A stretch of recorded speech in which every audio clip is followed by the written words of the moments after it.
আজকে আমরা আঁকবো বক।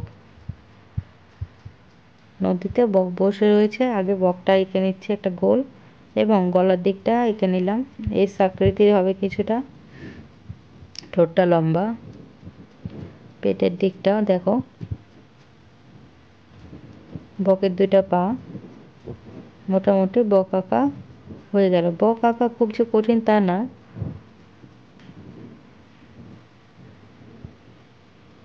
তোমরা দেখো আমি কিভাবে বকটা এঁকে নিলাম। এবার দেখো বকের পাশ দিয়ে আমি দাগ দিয়ে নিচ্ছি, চারিদিক দিয়ে একটা বক্স করে নিচ্ছি।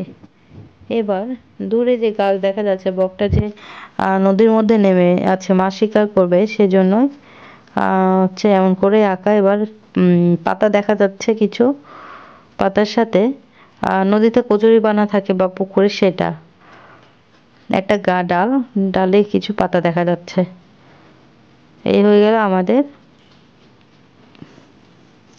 দৃশ্য।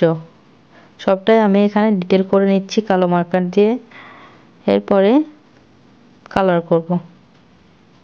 কচুরিপানার ফুলও দেখা যাচ্ছে, কালার করলে এবং ডিটেলটা করলে বোঝা যাবে যে কেমন সুন্দর লাগছে।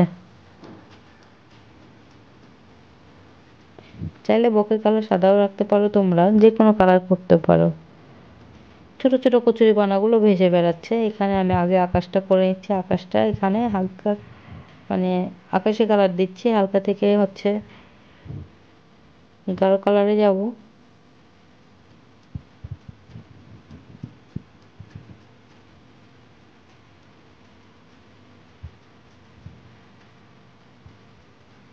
এবার নীল কালারটা দিচ্ছি, যেখানে যেখানে নীল দরকার মনে হচ্ছে সে জায়গাগুলোতে নীল কালার দিচ্ছি। সে জায়গা বলতে গোটা জায়গাটাতেই আমি নীল কালার দেবো, কোথাও একটু ডিপ, কোথাও একটু লাইট, তাই। আর যে এই যে মেঘের কোনা দিয়ে একটু ডিপ করে দিচ্ছি।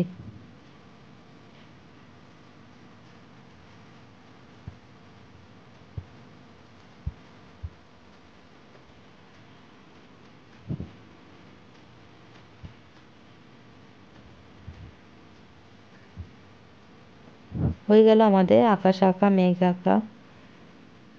এরপরে ইয়েলো কালার, একটু মাঝে মাঝে কমলা কালারও দিচ্ছি। এটা তোমরা চাইলে দিতে পারো, না ইচ্ছা হলে স্কিপ করে যেতে পারো। এবার দেখো গাছের উপরের অংশে সবসময় লাইট পড়ে, সূর্যের আলো পড়ে, এটা আমরা হলুদ করে নিচ্ছি।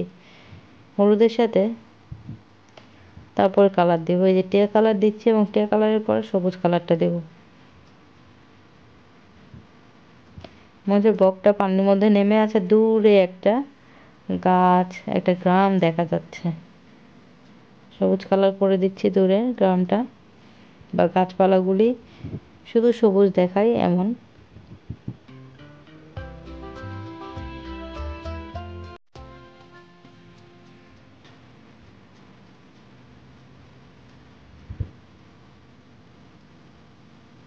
এখানে নীল কালার দিচ্ছি যেন সবুজটা আরো ডিপ দেখায়, সেজন্য কালচে সবুজ দেখায় সেজন্য।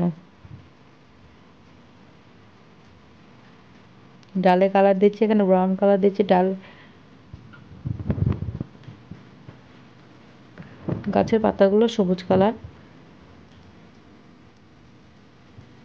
এবং নদীতে যে পাতাগুলো ভাসছে, যে শাপলা ফুলের পাতা, সেগুলোও সবুজ কালার দিব। তারপরে সবুজ টিয়া কালার দিচ্ছি, এর হলুদ দিলাম, আবার নীল কালার দিলাম, যেন এখানে গাঢ় সবুজটা মনে হয়।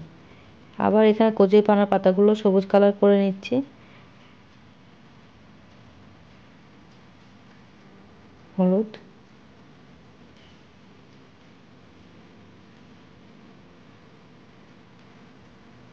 এবার পায়ে নীল কালার দিচ্ছি, সামনের পানিটাতে আমরা নীল কালার দিচ্ছি, পেছনটাতেও তাই দিচ্ছি। তারপরে আমরা এখানে আকাশি কালার দেব।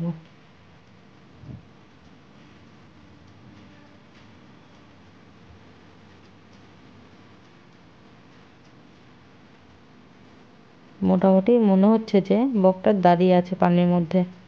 নীল কালার দিচ্ছি কিছু জায়গা বুঝে, ডিপ নীলটা দিচ্ছি, সাথে আকাশি তো ছিলই। ঠোঁটটা কমলা করে নিলাম বকের।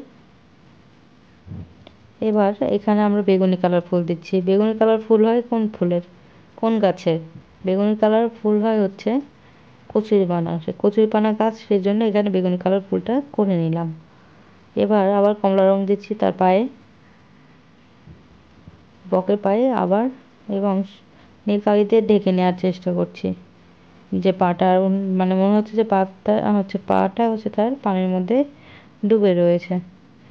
এবার হালকা কালো রং দিয়ে তার পাকার কালারগুলো করছে। এখানে হালকা মাটির একটা শেড যেটা, সেই কালারটা ইউজ করেছি।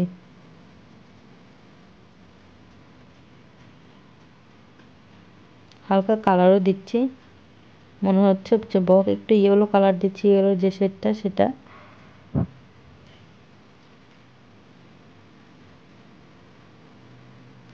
আবার ব্রাউন কালারটাও দিচ্ছি। মোটামুটি হয়ে গেল আমাদের, কালো দিয়ে আবার শেড দিচ্ছি, হয়ে গেল আমাদের একটা বক যে পানির মধ্যে। রাবার দিয়ে মুছে নিচ্ছি যেন লাইটটা বের হয়ে আসে সেজন্য। Thank you for watching.